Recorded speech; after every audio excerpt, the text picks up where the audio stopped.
Okay, so quite often we label people, don't we? I mean, I know it happens around the church here, because I know for a fact that she's a Manchester United fan and he's an Essex man. Sorry, Manchester United fan, did I say? They rhyme too much. And he's an Essex man over there. The trouble is that as soon as we start labeling people, we actually start to diminish who they are.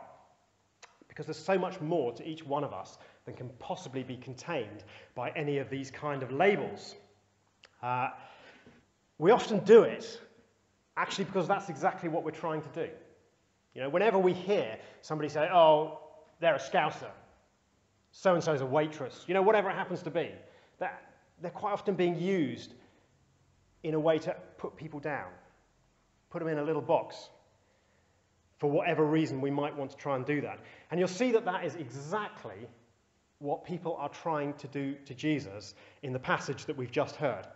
And actually, it's not just any old people who are trying to do this. First of all, it is Jesus' nearest and dearest.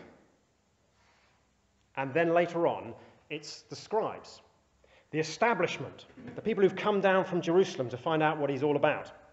So in verse 21 that we heard read, his family think that he's gone mad.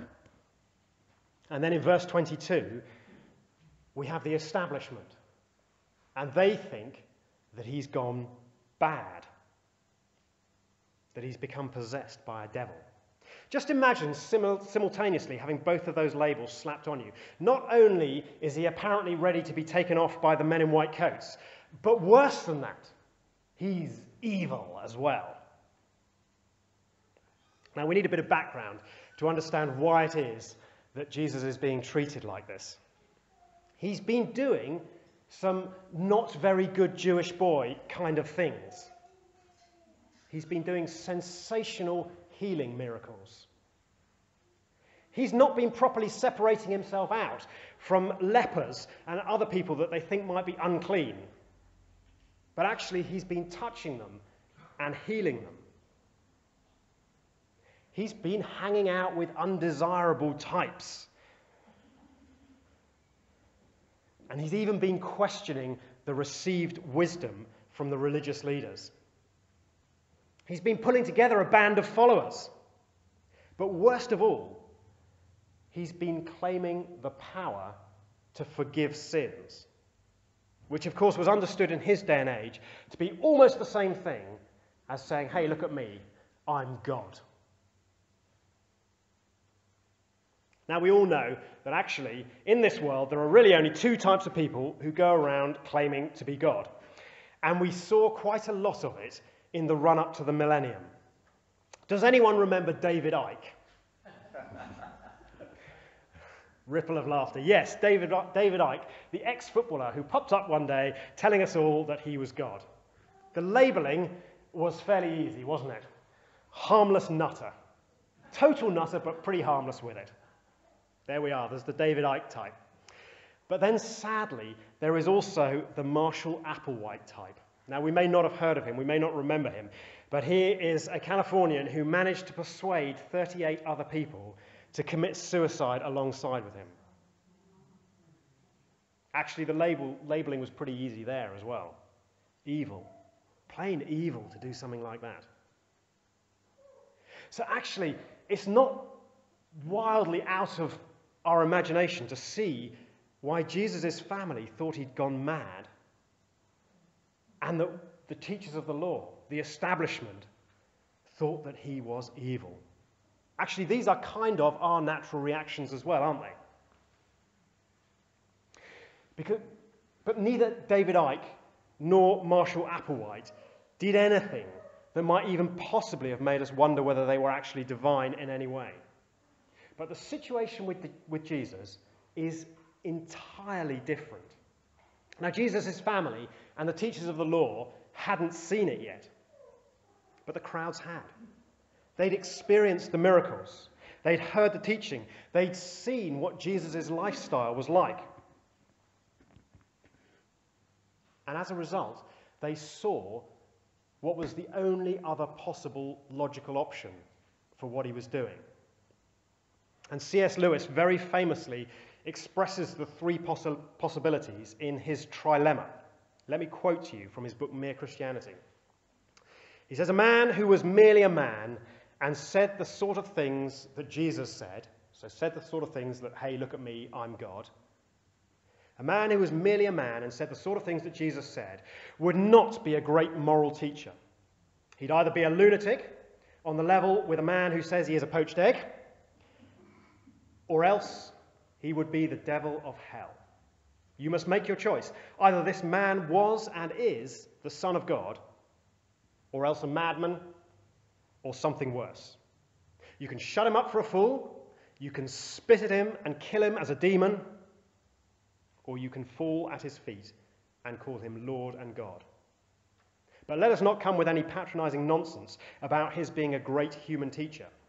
He's not left that open to us. He did not intend to. And he goes on to say, now it seems to me obvious that he was neither a lunatic nor a fiend. And consequently, however strange and terrifying or unlikely it may seem, I have to accept the view that he was and is God.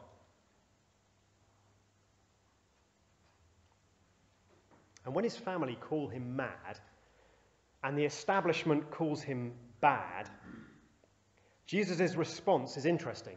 To the authorities, he speaks in verses 23 through to 26. He's saying to them, take a good look at what's going on. Does what you see look like the work of the devil? Of course not. In everything that he's doing, evil and bad things are being overcome. The excluded are being included. The sick are being healed, and those in the grip of evil are being released. Take a look at the things that Jesus says and does. And this is my question to you. What do you think? Was he evil? I don't think so. And to his family, he says something that's actually even more shocking.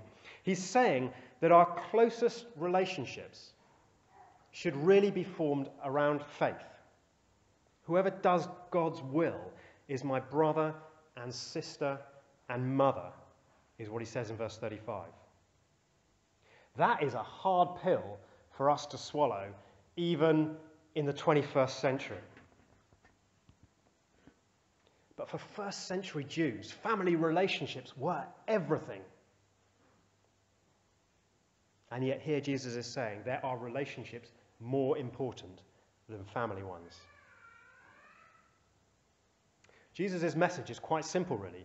Label me as bad, as evil, and you are in danger of committing this unforgivable sin of verse 29, he says. Label Jesus as mad, and you are equally excluded, just like his family found themselves. Worship Jesus as Lord, and you become his sister and his brother. And here in this passage, he is very, very clear. Take note of this. Very, very clear about people either being in the faith or excluded. It is incredibly black and white in this passage. But this passage, I would encourage you to read in the context of the whole of the gospel stories, because there is some very exciting news to share. Because we know that at the foot of the cross, his mother was there with him. And we know that his brother went on to become one of the key leaders in the Jerusalem church that was formed after his resurrection and ascension. They came from the outside, from that place of exclusion that we've just read about, right into the heart of the faith. From labeling him as mad to worshipping him as Lord. And similarly, we know that members of the establishment class that labelled Jesus as bad also came to be amongst his sisters and brothers. Nicodemus was one. Joseph of Arimathea was another. And what about Saul of Tarsus, the professional church persecutor and Christian hater who went on to become the Apostle Paul, a brother of Jesus who did God's will and he took the good news throughout his known world.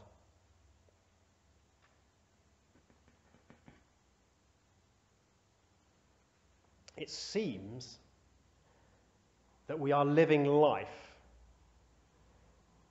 at that time when the boundaries between exclusion and inclusion in the faith are incredibly porous.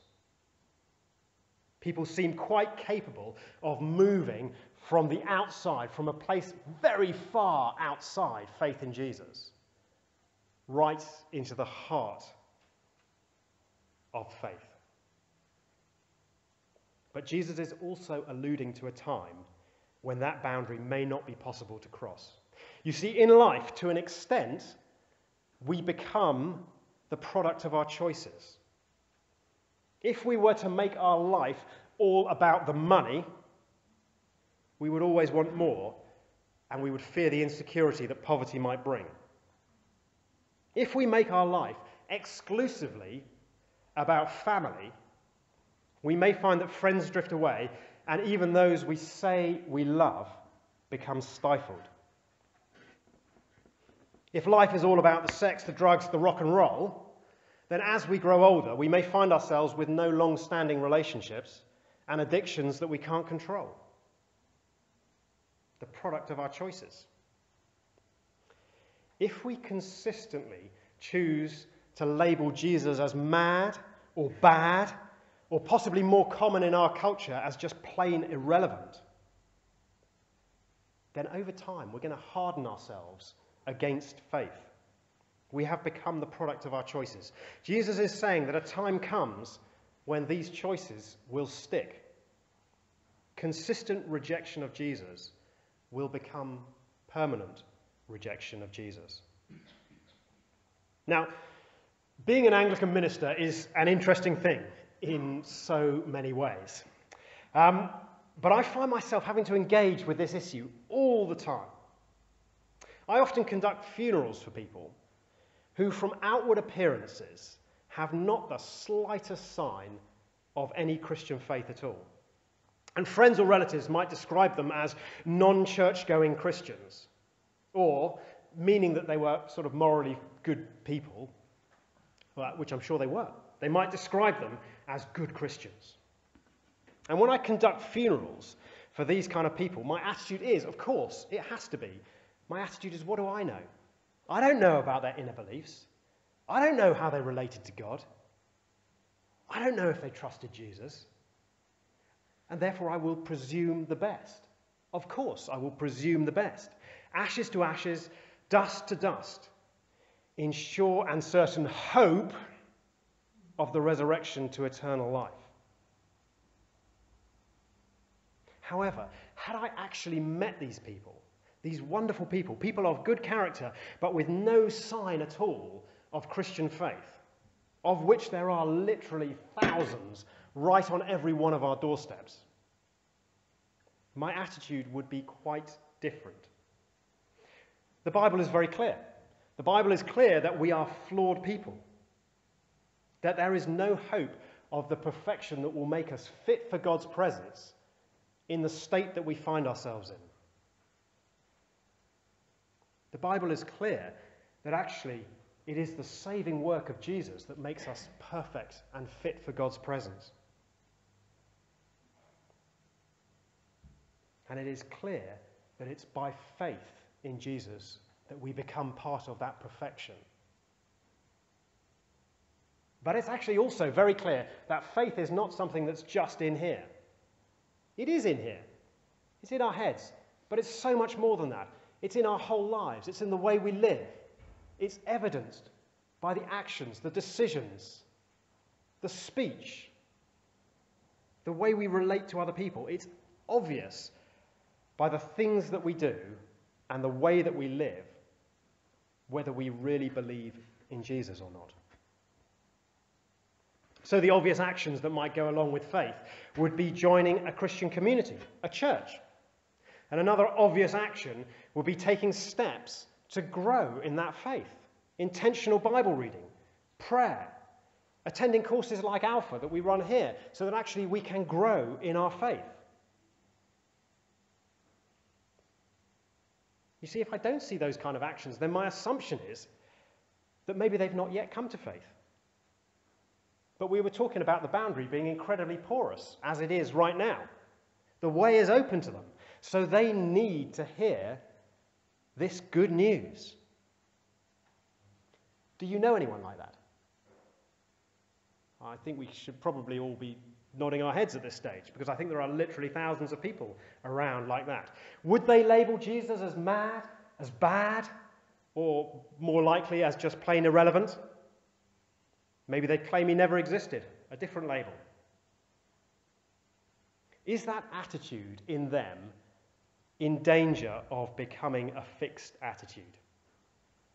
The time is right now when they could cross that boundary, when they could be made perfect in God's sight, fit for his presence both now and into our eternal future.